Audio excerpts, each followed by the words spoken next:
Bonsoir à toutes et à tous et merci de rester fidèles au programme du soir. C'est une bienvenue d'un regard croisé. Le tout premier numéro de cette nouvelle semaine. Encore 4 sujets à aborder avec nos invités. Nous parlerons d'abord du Rwanda, rupture des relations diplomatiques avec la Belgique. Notre deuxième sujet concerne le Gabon pour parler de la présidentielle. Plusieurs partis politiques soutiennent la candidature de Brice Oligui Nguema. Troisième sujet, nous parlerons de la Côte d'Ivoire, présidentielle toujours. De grands absents sur la liste électorale provisoire. Puis nous terminerons bien évidemment par le Togo, préparation des municipales. Le CAR dénonce un manque de transparence. Et pour en parler ce soir, 3 invités sur ce plateau avec moi. Gabin Adjaro, vous êtes juriste et directeur des cabinets Juris Consulting.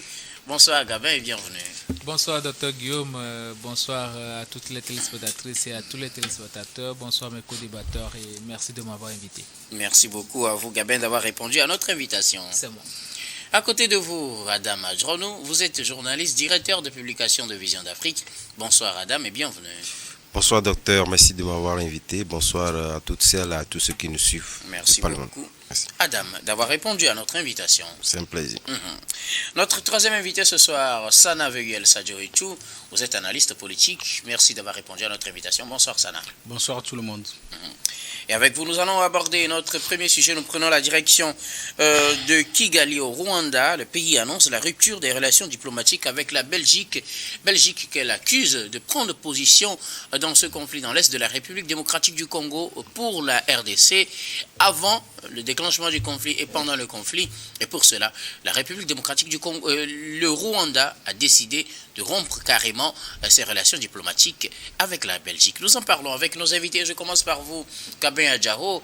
Apparemment, le torchon continue de brûler entre la Belgique et le Rwanda qui, depuis un moment, ne cesse de prendre à contre-pied les positions de la Belgique qu'elle accuse de soutenir la position de la RDC dans le conflit dans l'est de la RDC. Le Rwanda a décidé aujourd'hui, finalement, de rompre les relations diplomatiques avec la Belgique.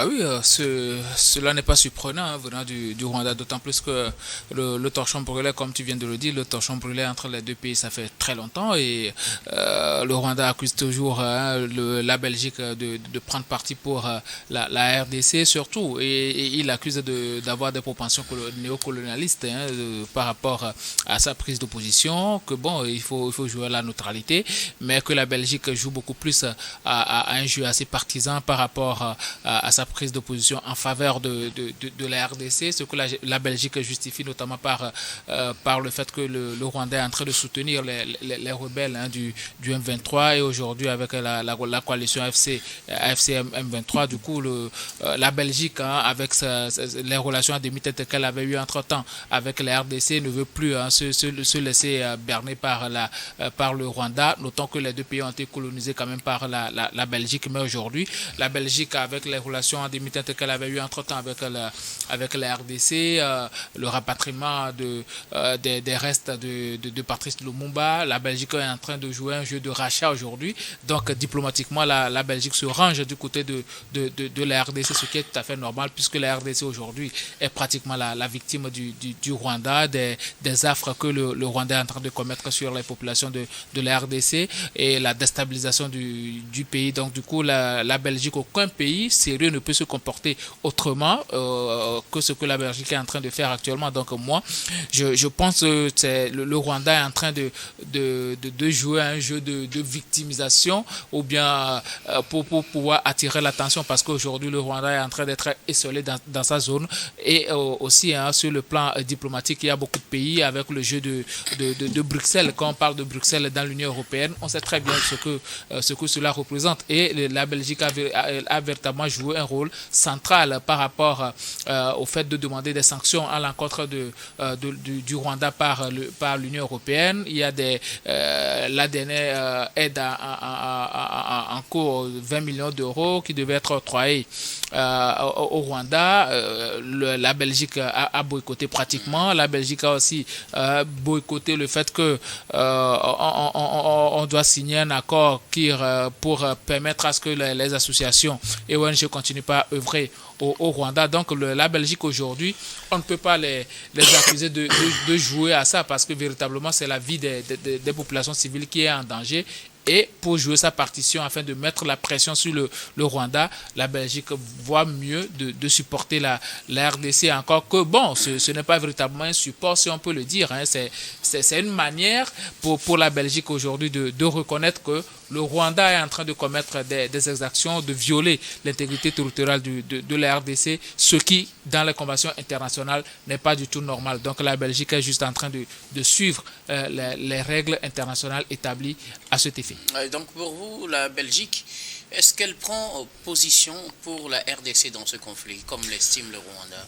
On va dire que la Belgique est en train de prendre position, mais ce n'est pas véritablement une prise de position de la Belgique. C'est juste une question de respect des normes internationales que la Belgique est en train de respecter. Donc moi, je vois juste que c'est pas une question de soutien en tant que tel, hein, parce que soutenir, c'est se mettre en ordre de bataille aux côtés de la victime, mais la Belgique ne le fait pas. Donc la Belgique demande juste le respect de l'intégrité territoriale de la RDC, ce qui est tout à fait normal. Donc c'est une question de respect de la règle internationale qui est établie. Donc pour moi, je pense que la Belgique fait bien et met aussi la pression. C'est là aussi qu'on peut jouer. On peut dire qu'il y a un peu de prise d'opposition de la Belgique en faveur de la RDC quand il s'agit de la diplomatie, parce que la Belgique est en train de mettre la pression sur l'Union européenne et sur les autres pays européens afin qu'ils émettent des sanctions vis-à-vis du Rwanda.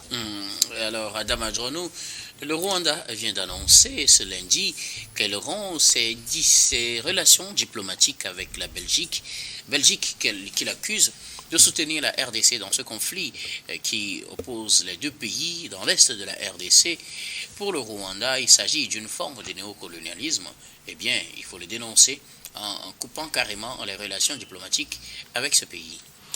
Oui, je pense que nous l'avons annoncé en disant que ce conflit risque d'avoir des tentacules assez énormes, aussi bien sur d'autres pays, surtout des pays frontaliers, ou deux pays notamment la RDC et le Rwanda.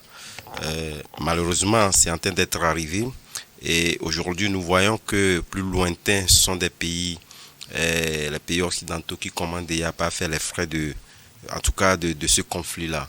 Vous savez, moi je pense que cette décision, c'est un prétexte qui justifie en réalité la profondeur des mésententes entre Bruxelles et Kigali, qui est mis à jour. Et ce que nous voyons aujourd'hui, en réalité, la prise de position de Bruxelles ne pourrait, en tout cas, Bruxelles en demandant le fait de respecter l'intégrité territoriale de la RDC, je pense que dans les relations diplomatiques, lorsque vous avez les éléments à votre possession qui puissent donc permettre d'apprécier en tout cas les méfaits, les méfaits vis-à-vis donc de la population, il y a lieu de ne pas se cacher derrière une forme de neutralité. Il faudrait quand même mettre à jour en tout cas ces éléments pour dire voilà ce que le Rwanda est en train de faire est injuste. Donc, je pense que c'est de bonne guerre qui soit donc exprimé ainsi. Je pense que c'est un prétexte au regard du fait que la plupart ou pratiquement l'Union européenne essaie d'être unie et de pouvoir donc juger de cette opportunité en mettant en avant des éléments à leur possession pour réellement dire que voilà, Kigali est en train de jouer un mauvais jeu et ne permet pas en réalité la résolution de cette crise-là. Donc, on l'a vu venir et justement, il justifie ce fait par le fait que c'est le Bruxelles qui est en avant-garde donc de cette décision de l'Union européenne. Donc, avant que cette décision n'arrive, et c'est ce lundi justement, donc il a précipité en prenant cette décision contre Bruxelles. Or, c'était une décision qui était là depuis qu'il fallait pas. Donc, il cherchait dans des prétextes. Il a trouvé juste ces prétextes. C'était des prétextes qu'il cherchait. On ne peut pas reprocher à la Belgique de prendre position pour la RDC. Non, ce n'est pas évident parce que ce soit la Belgique, que ce soit d'autres pays également occidentaux, je pense que tous s'accordent du fait que Rwanda est en train de jouer un mauvais jeu vis-à-vis de son son pays frère qui est donc la RDC. Le Donc Rwanda nie aujourd'hui, officiellement toute implication dans ce conflit dans l'est de la RDC. oui, il le nie, mais je pense qu'on ne va pas seulement se focaliser sur le vocable du Rwanda. Il y a des éléments et je pense que plusieurs institutions, il y a beaucoup de preuves qui aujourd'hui culpabilisent Rwanda vis-à-vis de cette crise-là. Mais étant donné que lorsque vous êtes en relation diplomatique, il est très difficile de pouvoir dire que voilà, j'accepte. Sur quel prétexte vous acceptez de soutenir donc des rebelles qui menacent l'intégrité d'un pays frère et que vous soutenez étant donné que vous êtes un pays. Puis on les appelle rebelles. C'est vrai que nous connaissons d'autres cieux, des pays qui ont soutenu donc des rebelles, mais il y a des causes qui mettent en avant. Mais justement, vous avez vu, à partir du moment où le Rwanda a pris cette décision-là, le M23 a refusé justement. Tout à l'heure, là, l'annonce a été donc faite de participer donc au pourparlers qui a été donc convoqué dans la résolution de cette crise. Donc, vous voyez que les deux éléments s'entremêlent et justement, ça voudrait dire quelque part que le M23 prend des décisions ou prend pratiquement, fait et cause avec le Rwanda. S'il n'y avait pas cette décision depuis là, il se réservait donc de dire oui. C'est vrai qu'il y a d'autres éléments qu'on peut mettre en avant, mais justement parce que le Rwanda aujourd'hui, prenant donc cette décision, vous avez vu directement que le M23 également a pris la décision de ne pas participer au pourparlers. On se demande à quoi serviront donc cette rencontre-là, tant attendue, qui devait être un bon appât donc pour la résolution de cette crise-là. On reviendra sur cette affaire, cette annonce plutôt de la FC23 de ne plus participer aux discussions de Luanda dans un autre numéro de Regard croisé. Alors, Sana Veguel, la décision du Rwanda est avec effet immédiat. Le pays rompt ses relations diplomatiques avec la Belgique, qui l'accuse de soutenir la RDC dans ce conflit qui oppose les deux pays, en tout cas diplomatiquement, mais sur le terrain, c'est le M23 qui combat contre les forces armées de la République démocratique du Congo. La Belgique, en réaction, estime qu'il s'agit d'une décision disproportionnée et en retour déclare persona non grata les diplomates rwandais sur son sol. Que dire? Non, je pense d'abord qu'il faut convoquer l'histoire. Entre 1920 et 1962, la Belgique a administré le Rwanda indirectement par des prêtres catholiques qui ont instauré un système de nomenclature raciale qui, dans ses conséquences, a créé, n'est-ce pas, le génocide qu'on a assisté au Rwanda. Et donc, sur ce point, je pense que la Belgique doit assumer aussi une part de responsabilité de ce qui est en train de se passer. Parce que qu'est-ce qui s'est passé en réalité? Comment est-on arrivé à cette situation dans l'est de la RDC?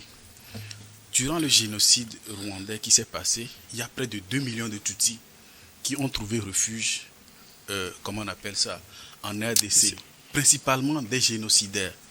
Et je pense que Adam a parlé d'état sérieux. Tout quel état sérieux accepterait qu'il y ait à ses frontières un groupuscule qui risque de menacer, qui menace sa stabilité, sachant que les forces rwandaises, l'armée rwandaise n'a pas les moyens vraiment d'établir, de maintenir la sécurité dans cette partie. Quel état sérieux va laisser prospérer ce genre de choses à ses frontières? Donc légitimement, est-ce une raison d'aller soutenir un groupe pour agresser un voisin? Ici, ça, c'est le comportement d'un état sérieux. Il faut dire que historiquement, il y a eu même des généraux congolais qui ont été et qui ont porté cette rébellion du M23. Je peux parler de, Laurent Kunda, il y aura deux généraux congolais. Donc on ne peut pas dire que le M23 est essentiellement composé de Rwandais. C'est d'abord des Congolais qui militent pour une cause congolaise, parce que sachant que lorsque Laurent Désiré Kabila est chassé, il s'est posé une question d'intégrer des Tutsis au sein de l'armée rwandaise, des Tutsis congolais. À un moment donné, ils se sont sentis, ils se sont sentis lésés, ils se sont sentis persécutés. À un moment donné où le père Kabila voulait se défaire de l'influence rwandaise. Donc ces Tutsis-là ont été persécutés alors qu'ils étaient congolais. Voici comment ces gens-là qui se sont sentis lésés, qui se sont sentis persécutés de l'armée congolaise, ont créé ce qu'on appelle le mouvement, le M23. Donc c'est des Congolais d'abord. L'histoire, à partir de ce moment, oui, n'est pas une manière de la tronquer. Ça. Non, ce n'est pas une manière de la tronquer du tout. Je parle des faits historiques.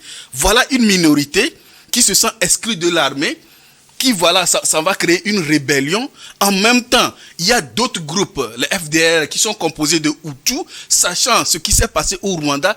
Comment est-ce que moi, un État sérieux, je vois que mon voisin n'a pas les moyens d'assumer la sécurité dans les RDC, je vais laisser faire pour que mon pays s'enflamme. Aucun État sérieux ne le permettrait. Alors, moi, personnellement, sur ce point, moi, je comprends la position du Rwanda. La position du Rwanda. Personne n'accepterait ça. Alors, la Belgique, pensez-vous que la Belgique soutient la RDC dans ce conflit? Non. Dans la Belgique, en tout cas, plaide au niveau de l'Union européenne à ce que des sanctions soient prises. Je pense que sur le plan des principes, on va dénoncer ce soutien du Rwanda sur le plan des principes. Mais au-delà des principes, il faut aller vers la réalité du terrain. Il faut savoir, il faut oser dire aujourd'hui que l'armée rwandaise est incapable de faire régner la sécurité dans l'Est. D'ailleurs, ce n'est pas uniquement le M23 qui est la seule milice. L'armée congolaise plutôt n'a pas les moyens d'assumer la sécurité. D'ailleurs, la seule fois où ils ont réussi à mater le M23, c'était avec le soutien des casques bleus. Oui, donc, ça, c'est un fait. Donc, aujourd'hui, je pense que le problème, c'est aujourd'hui d'arriver à associer le Rwanda pour essayer de régler ce problème-là dans l'Est de la RDC. Merci beaucoup à vous tous pour vos contributions. Nous allons marquer la première pause, puis on reviendra tout à l'heure pour la suite de cette émission.